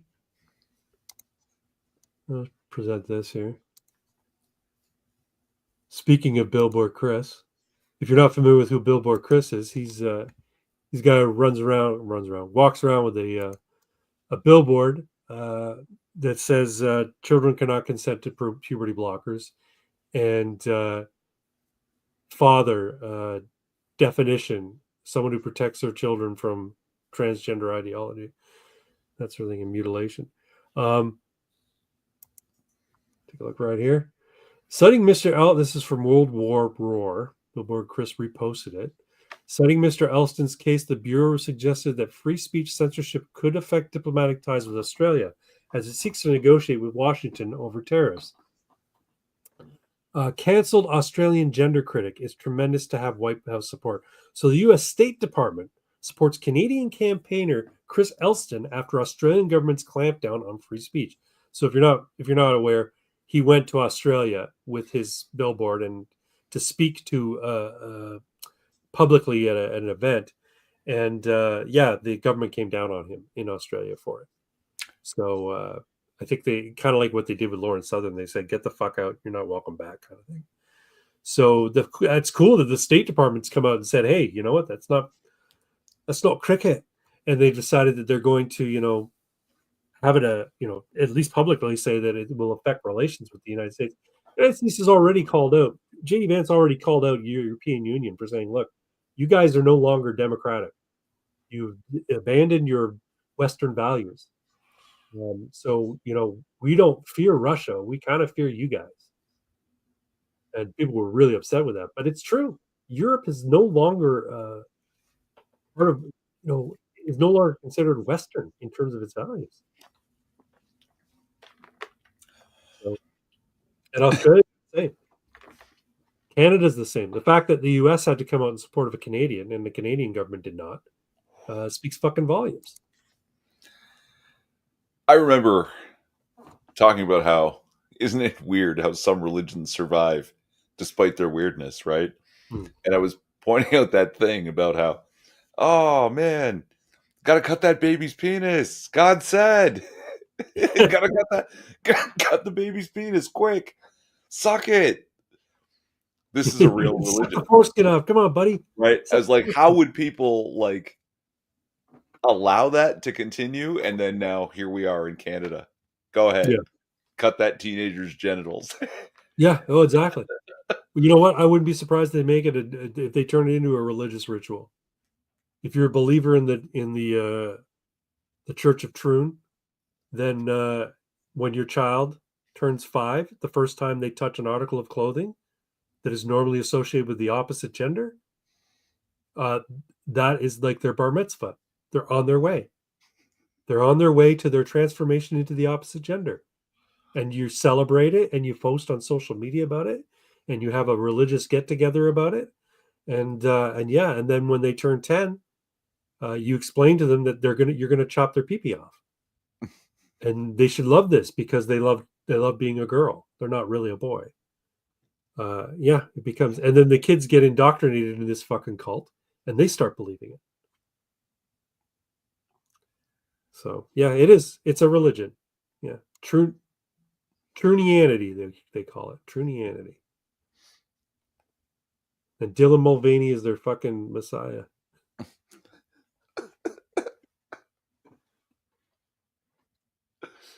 Blair White's considered a heretic because not only can she pass, but she fucking screams about it.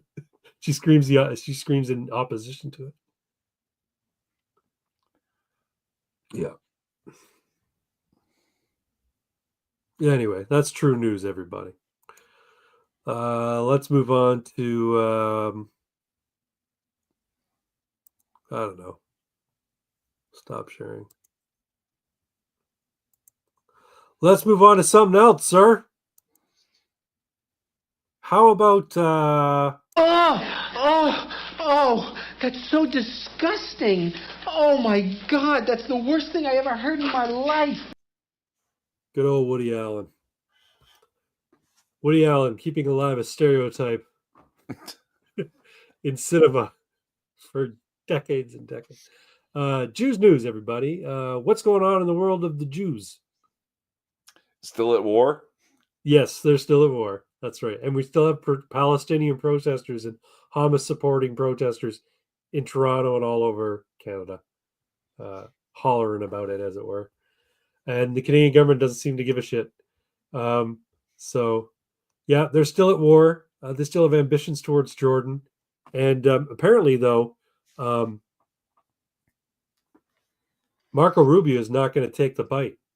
So there's been some shifting going on, or take the bait. There's been some shifting going on with regards to foreign policy in the United States. So Marco Rubio is now the former director of something or other, Department of the State. Is it State Department? Secretary of State is Marco Rubio. There was some dude who was in one of the the departments associated with foreign policy, and they removed him. He's now going to be an ambassador to the UN. And Marco Rubio has recently taken up that job. Now, everybody's been screaming since Marco Rubio was first appointed by Trump. Oh, he's a neocon. He's going to be a war hawk like everybody else. All the other ones don't. It was a bad choice. Blah blah blah blah blah. Apparently, Rubio's come out and apart from supporting Israel, he's not going. He's not going to be like, yeah, we're going to help Israel, prosecute this war. We respect your right to defend yourself, but the U.S. that's as far as the U.S. is getting involved. So it's a departure from Biden, and apparently Netanyahu's not very happy with Marco Rubio right now. That's good. Yeah, because he's like, I thought I had a guy in there who's gonna like bend Trump's ear and get me some money. Apparently, Trump doesn't really like Benjamin Netanyahu. He's friendly with him. He's cordial, but he doesn't really like him very much. So you saw that he came and kissed the ring back in January before Trump was inaugurated. He went to Mar-a-Lago to kiss Trump's ring, probably in an effort to say, hey, you got me, right? You're going to help us out, right? And apparently Trump said, I don't know, man. Like, we're doing really well with with that glowing orb and the peace accords, right? What were they called? The Abraham Accords. We thought everything was going to be peachy keen, but then fuck, this shit happens. So I don't know what's going to happen anymore, baby. So yeah, I think Benjamin Netanyahu's like, he's kind of sweating. Well, from what I understand, they haven't turned off the existing faucet. No, they're not. They're not going to stop giving him money. Yeah. But their support for Israel in prosecuting this war is amounts to words of every nation has the right to defend itself. So hey, I'm not upset. I really am not. I don't think the United States or Canada or anybody else should be involved in foreign conflicts of that nature. The only time we should ever be involved in foreign affairs is if there's an actual crisis.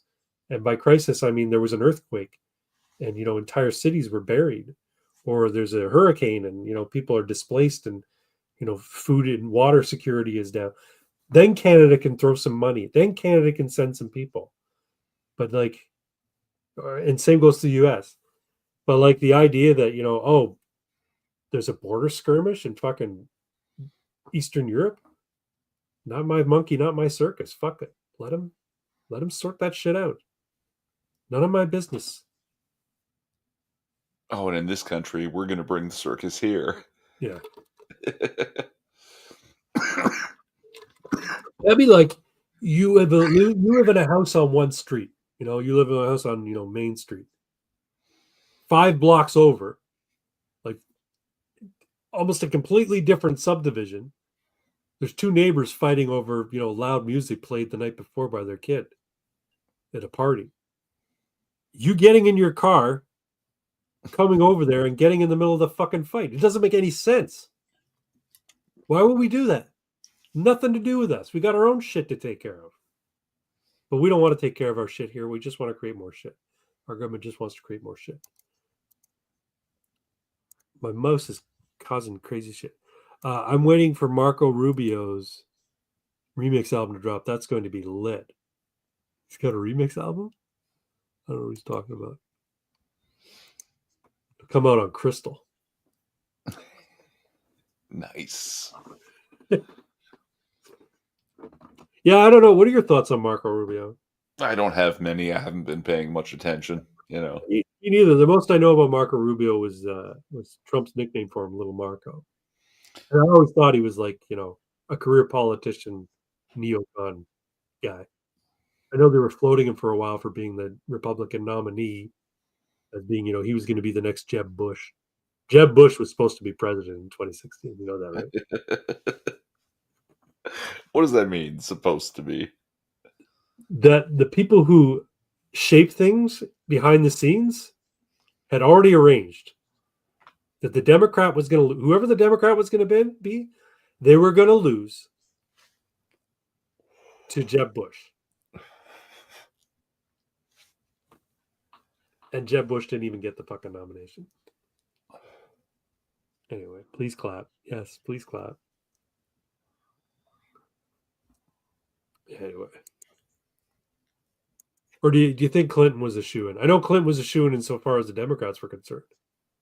It was her turn as far as they were concerned. But I have a feeling that the power brokers, the ones behind the scenes, were like, nope, Jeb is more controllable. Mm. And Clinton is much more mercenary, and she's clearly in it just for herself.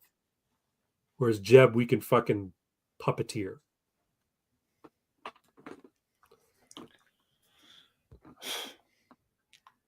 But it was Trump. But Trump ruined everything. Hey man, he's a living monomyth. His fucking destiny will not be denied. The universe has spoken. They tried to take him out on several occasions. They fucking bullet grazed his ear. That should have been proof to his opponents enough. He cannot be stopped. He cannot be killed. Well, I'm not saying he can't be killed. He's mortal for sure. But what I'm saying is that the universe has maneuvered things so as to make Donald Trump realize a specific destiny. And it doesn't end in Butler, Pennsylvania, and it's not going to end. He might end this term of his presidency, but my guess is it'll end near the end of his term. Mm. Didn't they just deport or revoke 2,000 student visas, or was it 4,000 student visas because they all had assault charges? They had assault charges, yeah. And they were involved in essentially hate speech incidents in support of Hamas and against Jews. Yeah, that's Jews news. There you go. Yeah, and people are all up in arms about it. This fucking El Salvadoran, the Maryland man meme. Oh, yeah. I do know of that one, yeah. Why won't they just let this die? It's been proven at this point. Like, I guess they're counting on their watchers in the media. The Democrats are counting on the people who are paying attention to being CNN and MSNBC watchers who just keep repeating the lie that he was mistakenly deported. He's a Maryland man, was mistakenly deported. Nuh-uh. He was a Maryland man. He was an illegal, just living in Maryland. It seems the left wing in this hemisphere, like the politicians, don't just treat their voters like they're stupid. They bank on them being stupid. Yeah. They count on them being uninformed. They count on them being uninformed and misinformed. And this is why I talked to my dad before our election. I talked to my dad. Actually, it was after our election. I got back. I said, "So, did you vote?" He said, "Yeah." And I go, "Who'd you vote for?" "I voted for a liberal." And I'm like, "Okay. So you'll be partially to blame for when Canada disintegrates as a country. Oh, that's not going to happen. Like, Dad, you've guaranteed that this country is going to be destroyed by helping to elect Mark Carney. I'm not saying that electing Pierre Poilievre would have stopped it, but he might have slowed it down a little bit just for appearance's sake. He's like, well, who did you vote for? Did you vote CPC? I'm like, no, I said I voted PPC. He's like, oh, I never heard of them. I'm like, I know you haven't. They're the real conservative party in Canada. Because our conservative parties aren't conservative. Anyway. Yeah. Our politicians count on an uninformed electorate. That's why democracy sucks. That's why democracy is the worst form of government.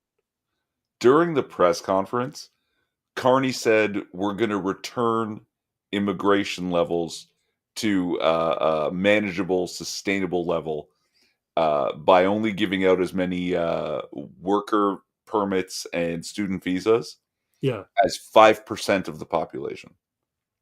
5%. That's 2 million people every year. That's exponential growth. Yeah. Right. We're returning to manageable levels of exponential fucking growth. No, it's fucking horseshit. It should be here. First off, Bernier is right. There should be a complete moratorium on immigration. And we should be looking at people we've given resident status and we've given, student visa status and works visa status. We should be going through them with a fine-tooth comb and seeing if there's any reason why we shouldn't deport them. You know what I mean? Like if they're the quintessential good guy immigrant who's come here because there was an industry that he was well versed in and he's fit in like a fucking glove in this country. He's been absorbed into the culture and doesn't cause shit and actually does his job well and people in his community like him. Stay. Anybody causing any bit of fucking grief for anybody else, get the fuck out. I don't even care if it's a criminal charge. If your neighbors say shit about you, get them the fuck out. But moreover, a student visa shouldn't basically be a pipeline to citizenship. No, absolutely not. It almost guarantees that you'll get permanent residency. No, you shouldn't. Right. No, absolutely not. It should not be, especially if it's because a lot of these student visa places, or the people who are getting student visas, they came over here with faulty fucking applications. They're fake educational centers around Canada that say, oh yeah, we'll take in 2,500 students from India, and all they do is they come there, they sign some fucking documents, and they say, okay, you're enrolled in this course now. And the course isn't even a real fucking course, and then they graduate. They graduate like immediately. Well, you heard about the guy who went on like a groping spree at a water park or something not long ago? Indian man, multiple advanced degrees from Canadian universities. Oh, wow. Needs an interpreter in court. How can you need an interpreter in court if you got these degrees in Canada? How did you get through school if you can't speak English? He got them in Punjab. Yeah, it's like, Canada has basically, so this was a phenomenon in England, right? So England, in order to atone for their crimes of colonizing India, basically said, okay, if you're Indian, you're part of the Commonwealth, you can come to the UK and set up a life here. And we kind of owe that to you because we colonized you. Never mind the fact that you were an illiterate Stone Age fucking people, but come here and live a life here. That's why, whereas Englishmen used to go for tea around 4, now they go for curry. Right? Curry is now an English custom. Canada didn't do that. Canada didn't colonize India. So why the fuck are we letting every Indian here? There's so many of them. Phillies beat the Diamondbacks tonight. Kind of off topic, but I still wanted to mention it. Go Phillies. All right. I love myself a Philly cheesesteak sandwich. I'm not going to lie. When you're in Philadelphia and you're at the stadium there where Philadelphia plays, please tell me there's a place there that serves Philly cheesesteaks in the stadium. Somebody tell me that, because if there isn't, then I'm disappointed in Philadelphia. What the fuck? Because in Canada, pizza is served in every fucking stadium. Yeah, but And pizza I don't is know. Canadian. Pizza is a Canadian tradition. It's a Canadian institution at this point. I just I don't know. I've never associated Philly cheesesteak as like an arena food. No, you wouldn't think it is because it's kind of messy. Hot dogs and popcorn, like that's Yeah, hot maybe dogs are a bag of traditional. peanuts. Sure, hot dog. But Chicago is the hot dog place, right? That's where Obama gets them. Probably. He has them flown in to DC. That's right. What was it, $65,000 for hot dogs Yeah, that's right. from Chicago to Yeah. DC? Hot dogs Yeah. and cheese pizza. Anyway,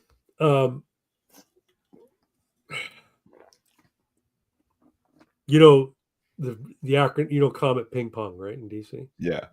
I know of it. Never been. CPP is really, the acronym is Child Predation Palace, because that's where fucking child predators would go. It was like a goddamn smorgasbord there. Child Predator Palace. Allegedly. Yeah. Pizzagate is real, folks. Fight me. Anyway, what were we talking about? Oh yeah, stupid people. At Citizens Bank Park, never been there, would be disappointed if they didn't. I got a Philly cheesesteak at American Bank Center in Corpus Christi, Texas. So CBP better have them. Yeah, you would think, right? All right. All right. Yeah. I think Philly cheesesteak's my favorite sandwich. It's pretty good. When I order from Firehouse Subs, that's my go-to. We've got a place in the mall nearby called oh, now I can't remember the name of it. Chuck's Steakery. No. Is it? No. There was a bunch of steakery chains. Like there's a chain of restaurant, like mall, specifically mall food counters, called something Steakery. There was always some guy's name. Charlie's Steak. Charlie's Steakery. Or it could be Byron's Steakery. Whoever owned the franchise, it would generally be their steakery. Well, Anyway, I like it. They got I a 3-cheese love bacon it. steak. It's Oh my nice. God, And so good. the loaded fries with all the jalapeno and cheese. Oh yeah, man. Yes. Yeah. God damn it. I love last time I was at Square One, they didn't have it again. They didn't have it. I'm like, why the fuck don't they have? Why is the steakery closed? It was the best fucking restaurant. Anyway, if I go to a mall here in Canada and there's a steakery, that's what I'm getting for lunch. This is so good. Anyway, fucking stupid people, man. Voting like they vote. What was I saying about democracy being the worst form of governance? Who said it? Winston Churchill, I think, said democracy was the best form of government except for all the others. Or the Yeah. worst form of government except for all the others. I'm going to cut that except for all the others. It simply is the worst form of government. And Plato spoke at length about it, saying the reason democracy makes no sense is because it doesn't. The people who decide what's going to happen for everybody don't need to be credentialed. They don't need to be smart. And because you're allowing the masses to decide, then you can have two candidates, one who will give you, bad tasting medicine and one who will offer you candy. And you'll vote for the candy because it tastes good, even though the guy who's giving you bad tasting medicine is trying to actually help you. So I'm advocating now for monarchy. I think here's the thing, and hear me out. Aristocratic utensil is correct. We treat our elected leaders as though they are nobility anyway. So why not have an actual noble who has absolute rule? And they serve at democracy is what do you call it? Embedded in every system of government, right? The fact is, you rule at the discretion of the people upon which you rule. The citizenry ultimately control your fate because you can only go so far. And the people who you are lording over, they know this and you know this. They outnumber you 1,000,000 to 1. And even if you have armed forces, even if you have private security, you could do things so bad, and you know you can, that eventually they'll say, fuck it, we'll lose a few hundred if we can get rid of this guy. And they'll band together. So democracy is inherent in every system. The people have the power ultimately when it boils right down to it. So insofar as we elect our leaders, it's best that we elect our leaders and give them ultimate power and allow them to rule on our behalf and just rule at our pleasure, rule at their peril, essentially. Don't fuck up because you're going down. 6 says, I will be king of Canada, already related to the king of England, where you got all the maple syrup, mostly Quebec. Quebec is the Yes, big but place, also New like Brunswick and Ontario as well. but like the way that the United States has a strategic global oil reserve, That's right. Canada has a strategic global maple syrup reserve, but it's in a secret location. Yeah, it would have to be. Can't let just anybody get it. It's like 15 billion barrels of maple syrup. Right. Yeah, so anyway, I think we should have a king. And if You we, know, a barrel of maple syrup sells for about 90 times a barrel of oil. well, it's a luxury item. You know, like there's better conductors than gold, but gold sells more for those than those conductors do because it's prettier. Um. Anyway, yeah, we need kings. No queens though. Women can't rule. They're terrible at it. So yeah, and I like your idea. I don't think it's your idea, but I like the one that you've offered. Monarchy, anarchistic monarchy. So there's no right of ascension. There's no birth bloodline monarchy. King dies, anyone can be king as long as they raise a big enough army to stop everyone else who wants to be king. So Anarcho monarchy, yeah. anarcho monarchy. There you go. And there's a big fucking war, and the war lasts a specific amount of time, but at the same time as a campaign. And what the end of the war, the side with the remaining troops and leader is declared king. So if there's 5 hopeful kings and 3 of them get killed and 2 of them are still standing, one with the largest standing army and the best strategic situation, they at the end once the fucking horn blows, they won the war and they will be declared king. Ideally, parties with smaller armies, because that's what they'd be, right? Potential Yeah. kings leading a party with this would decide, our platforms aren't so different that we need to war over it. So we'll just say you're the government for now. Yeah. Until the rest of us decide to form coalition against you, right? But that means you need literal support of people who are willing to go to war over it. That's it. I think that's a brilliant fucking system, quite frankly. Because people are gonna naturally be inclined to cooperate. I think it's called feudalism. No, I think it works though. I think it can work. Yeah, but feudalism was from a very specific time. I think it can work in practice in the modern day. I really Technically, do. it did work in practice. No, I mean in the modern day. I think it can actually work in the modern day and be a less bloody system. Because I think people will be more inclined to these days to avoid the violence. Because we're a developed nation or a developed modern nation, and we have decided that there are things that are more important than dying. These things have value to us. We want to hang on to them, and we want stability because we don't want their value to diminish. We don't want to lose these things. So people will be naturally inclined to basically coalesce around the strongest leader.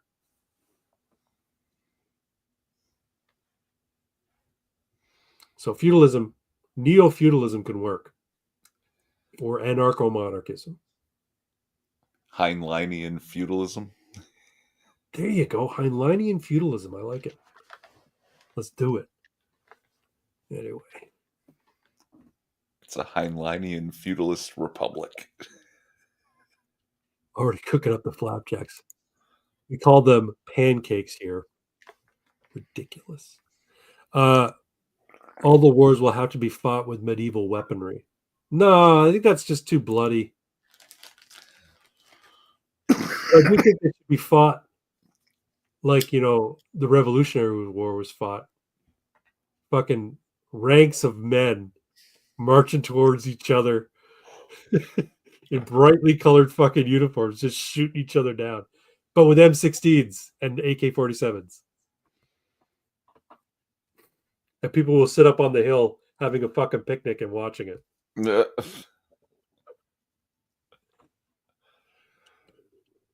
Anyway, what else we got going on?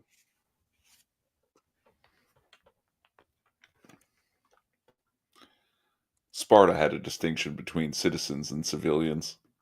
That's right. Yeah.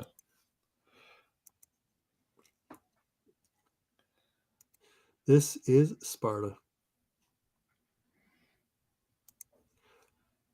Oh fuck, man! I gotta start writing down my fucking jokes. I think I took a screen cap of one that I thought was really good. What that AI told you? No, it wasn't one of the AI. It was in a meme I saw. Un momento, por favor. I thought I had a joke, but I forgot. That's funny. It's just what happened. Oh yeah, here it is. You know what, everybody? We're getting close to 2 hours, so I'm gonna call it time for No One Tells Jokes anymore. I have a joke. So found a spider in the house the other day. Wife doesn't like spiders, so she says, "Hey, don't kill it. Take it out." Want me to take it out? So I did.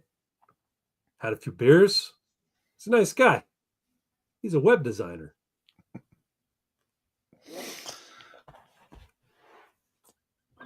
It's fucking terrible. I know. Fuck. Anyway, folks, I think we're going to call it there.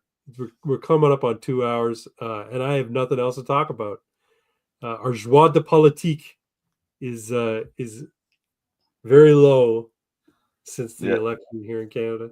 Now we can just sit back and slide down the managed decline and That's right. stripping of a nation. Folks, And listen to the liberal voters all going 4 years from now. How could this have happened? Oh, they won't. They'll blame the conservatives. They will. They'll blame it's all Pierre Poilievre's fault.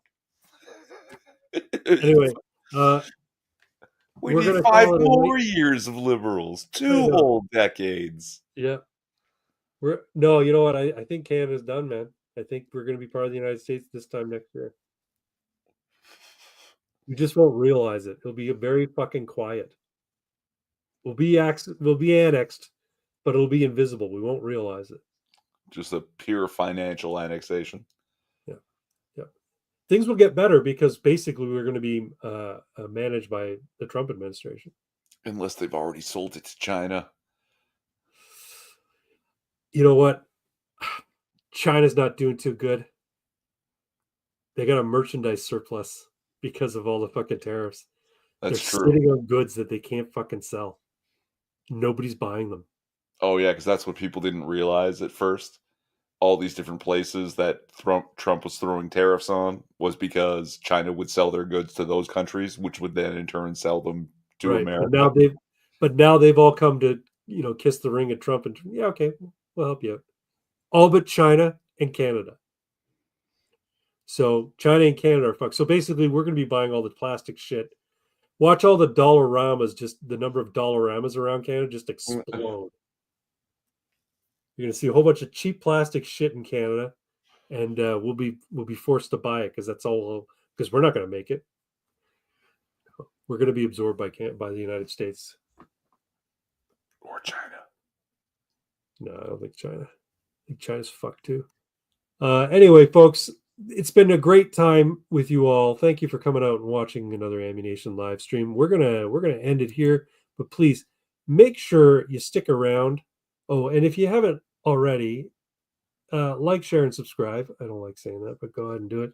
If you're not subscribed, please do. If you are subscribed, thank you for sticking around. And we're gonna do a live stream with you next week on Casual AF on your channel. Yeah, for sure. All right, sounds good. So looking forward to that. We'll see you next week over on Irving Twins channel, folks. Stick around for the outro. Hail Sigma.